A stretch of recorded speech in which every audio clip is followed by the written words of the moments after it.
Friends, class 12th, दिनांक 11 मई 2021, विषय जीव विज्ञान के अंतर्गत आज हम लोग oogenesis के बारे में स्टडी करेंगे।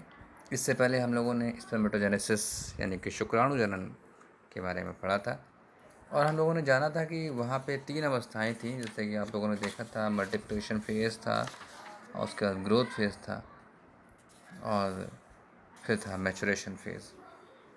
तो इसी प्रकार से इसमें भी oogenesis में भी 3 फेज़ पाए जाते हैं, जानेंगे। पहला फेज़ हमारा होता है गुणन अवस्था, यानी कि कौन सी, मल्टीप्लिकेशन फेज़, यानी कि मल्टीपल होना। सेकेंड फेज़ है हमारा ग्रोथ फेज़, यानी कि वृद्धि। और थर्ड है हमारा मैचुरेशन फेज़। मैचुरेशन मतलब परिपक्व होना। चलिए स्टार्ट करते हैं। तो अब हम लोग बात करते हैं oogenesis की। तो मतलब oogenesis मैंने आपको बताया था कि जब अंड कोशिका का निर्माण होगा। जेनेसिस मीन्स होता है निर्माण होना, और यहाँ पे जो आता है वो एग के रूप में ली गई है। तो जब एग का निर्माण होगा, एग के निर्माण की प्रक्रिया को क्या कहते हैं, oogenesis कहते हैं।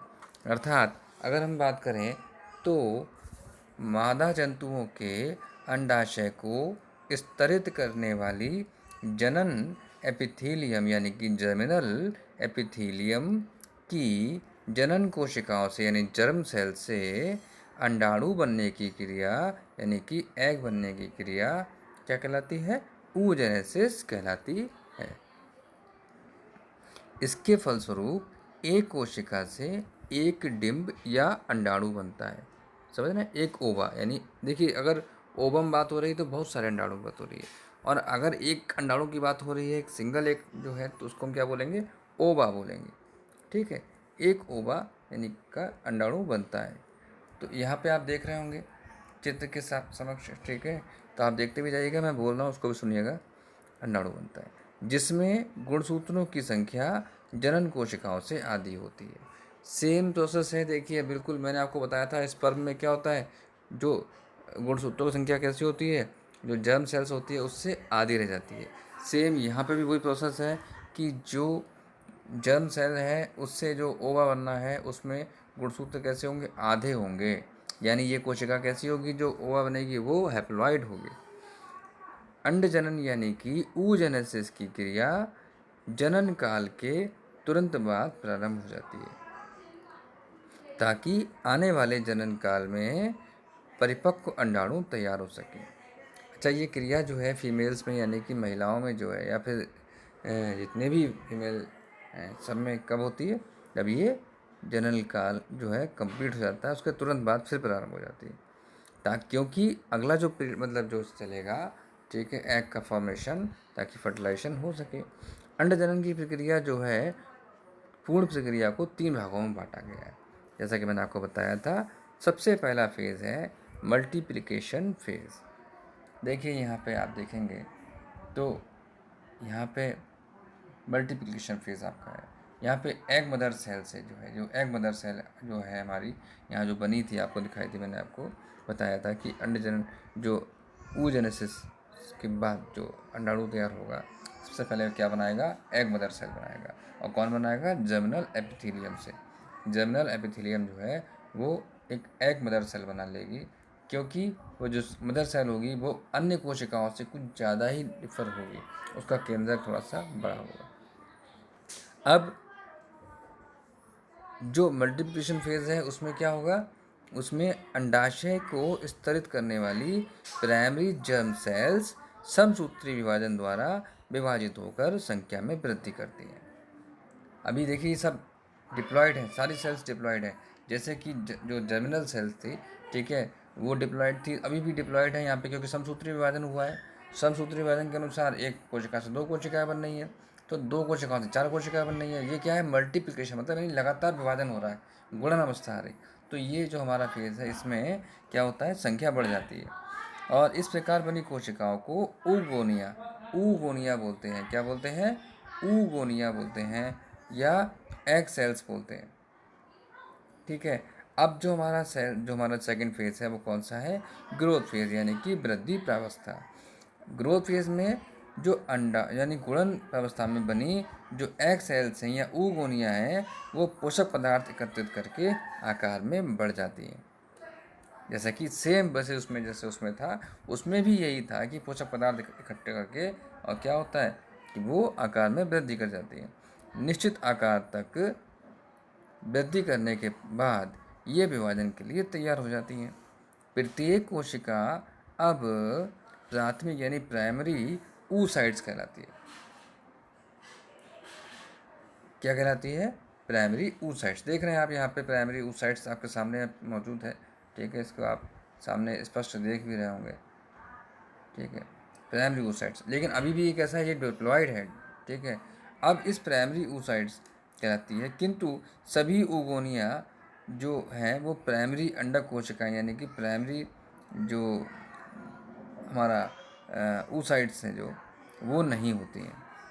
ठीक है, वो नहीं बनाती। इनमें से कुछ छोटी रह जाती हैं और फॉलिकल सेल्स यानी कि जो फॉलिकल सेल्स होती हैं उनका निर्माण कहलाती हैं बनाती हैं। अब तीसरा जो हमारी अवस्था आती है वो है मैचुरेशन पीरियड।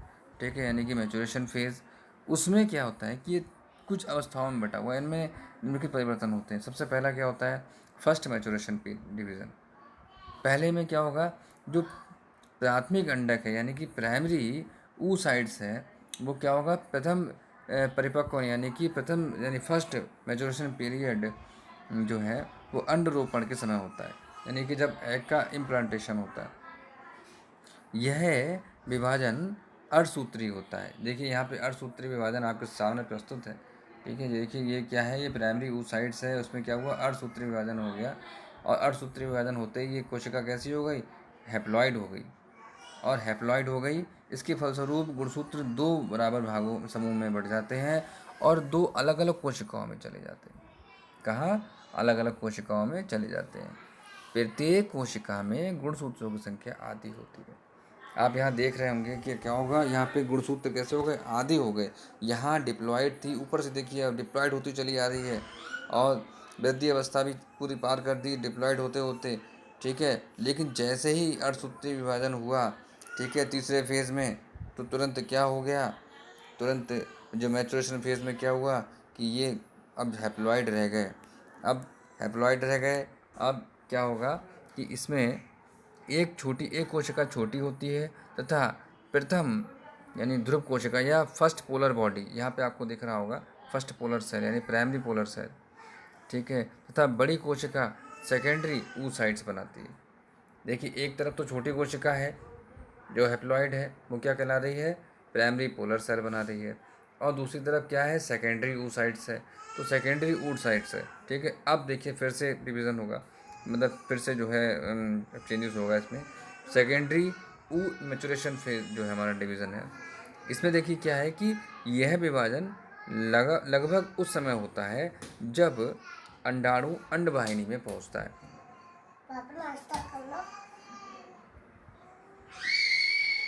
इसके फलस्वरूप पहुंचता है तथा उस समय तक पूर्ण नहीं होता जब तक कि शुक्राणु उसमें प्रवेश नहीं करता है।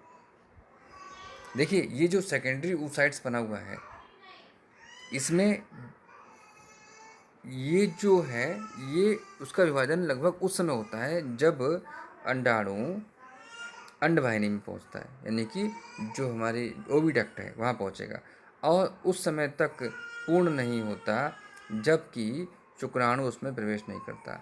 यानी कि जो हमारा अंडाणु है, एग सेल है, ये तैयार है इस सेकेंडरी oocytes से, परंतु जब इसका फर्टिलाइजेशन होगा तभी इसमें चेंज होगा, तभी इसमें क्या होगा, सेकेंडरी डिवीज़न होगा।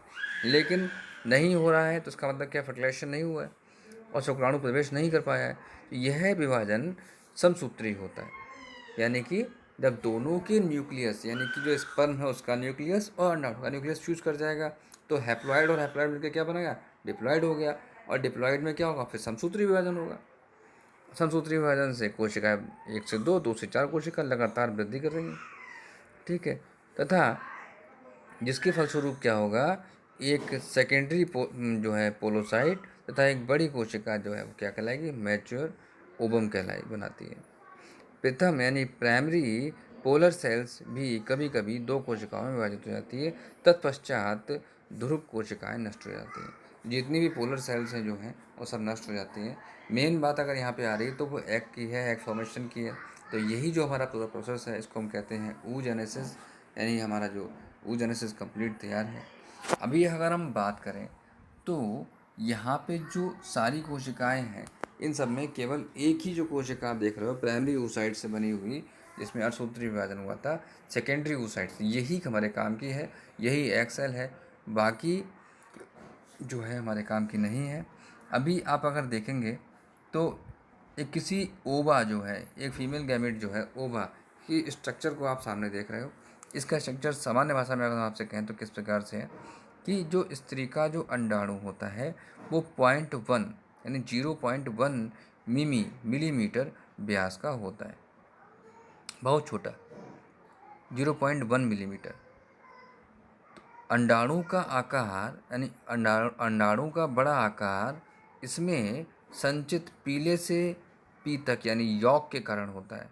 यॉक जैसे आप लोगों ने देखा होगा कि जब जिन जिन्होंने एक अंडा खाया होगा तो अंडा जो बड़ा मुर्गी का अंडा खाया होगा उसमें जो पीले रंग का पदार्थ होता है बीच में उसको यॉक बोलते हैं। ठीक है, इसी प्रकार से इसमें भी अंडे में जो है यॉक होता है, ये भी एग है। तो पीले से पीतक यानी यॉक के कारण होता है। पीतक में पोषक पदार्थ संचित रहते हैं। सभी जंतुओं का परिपक्व अंडाणु सामान्य कोशिका से कहीं अधिक बड़ा होता है। तो यानी सामान्यतः ऐसा होता है कि जो अंडे होते हैं, ठीक है, वो सामान्य कोशिकाओं से बड़े होते हैं, क्योंकि मैंने आपको बताया क्या होता है, इसमें पोषक पदार्थ इकट्ठे हो जाते हैं जिनसे कोशिका क्या होती है, वृद्धि कर जाती है, कोशिका में वृद्धि हो जाती है। तो इस प्रकार से अगर हम देखें तो जो हमारा अंडाणु है, अच्छा एक बात और भी है कि अंडाणु जो है ये भी क्या नॉन मोटाइल होता है, ठीक है, और जो सीलिया के द्वारा मूव करता है, फ्लोट होता है। और जब जो है अंडाणु क्या होता है, ये जब मैच्योर हो जाता है तब क्या करता है, तब ये जो है हमारा उसके द्वारा जो फैलोपियन ट्यूब के द्वारा इसको कैप्चर कर लिया जाता है। फैलोपियन ट्यूब के द्वारा इसे जो है इसको कैप्चर कर लिया जाता है। और जो है अगर फ्यूज़न नहीं होता है तो इसको छोड़ दिया जाता है, और फ्यूज़न अगर नहीं हुआ तो ये अंडाणु नष्ट हो जाता है और पुनः एक बार फिर से ये प्रोसेस स्टार्ट हो जाता है, जिससे ये प्रोसेस लगातार बना रहता है। ये बहुत सारे विषय इसके ऊपर आते हैं, जैसे कि आपका मेंस्ट्रुअल साइकिल है, वो मैंने आपको पढ़ा रखा है इसमें। तो मेंस्ट्रुअल साइकिल इसी से संबंधित है। यहाँ आपने जान लिया कि किस प्रकार से oogenesis होती है, किस प्रकार से स्पर्मेटोजेनेसिस होती है, और दोनों का फ्यूज़न जान लिया आप लोगों ने, ठीक है। फिर आप लोगों ने इसमें डिवीज़न देख लिया, पहले क्लीवेज होगा, फिर मादुलावस्था आएगी, फिर ब्लास्टुलावस्था आएगी, और उसके बाद फिर गैस्ट्रेशन पीरियड होगा, और उसके बाद फिर फुल यानी कि जो पूरा बेबी फॉर्मेशन है वो होता है। और इसमें जो मेंस्ट्रुअल साइकिल है उसके बारे में मैंने चर्चा की थी आप लोगों से, किस प्रकार से जो है हर महीने चक्कर चलता है स्त्रियों में, 28 दिन का चक्कर है। उसके बाद है मीनोपॉज की, यानी कि जब ये अवस्था 50 साल की अवस्था के बाद जो है चक्कर चलना बंद हो जाता है, ताकि जो है मतलब जो है पुनरावृत्ति ना हो फिर से। उसके बाद जो है आप लोग इसको नोट कर लीजिएगा, डायग्राम बनाइएगा, सुंदर बनाइएगा, और कहीं अगर कोई समझ में ना आया हो तो मुझसे पूछिएगा। तो ये पॉइंट बहुत इंपॉर्टेंट है मैंने जो आपके लिए ये बना के रखा है, और आई थिंक मैंने जो बताया है आपको समझ में आया होगा। छोटा छोटा बिंदु है, मैं आपको फिर से एक बार हल्के से क्लियर कर देता हूँ, ताकि जो जर्मिनल सेल है, जर्मिनल सेल से एग मदर सेल बनी, एग मदर सेल में जो है समसूत्री विभाजन हुआ और लगातार मल्टीप्लिकेशन होता रहा। समसूत्री विभाजन के द्वारा इसमें चेंजेस आए, 1 से 2 कोशिकाएँ बनी, 2 से 4 कोशिकाएँ, 4 से 8 कोशिकाएँ बन सकती हैं, लगातार मतलब मल्टीपल हो रहा था वो। उसके बाद फिर ग्रोथ फेज़ आई, वृद्धि अवस्था में मतलब जो पोषक पदार्थ हैं उन सेल्स ने इकट्ठा करना शुरू कर दिया, जो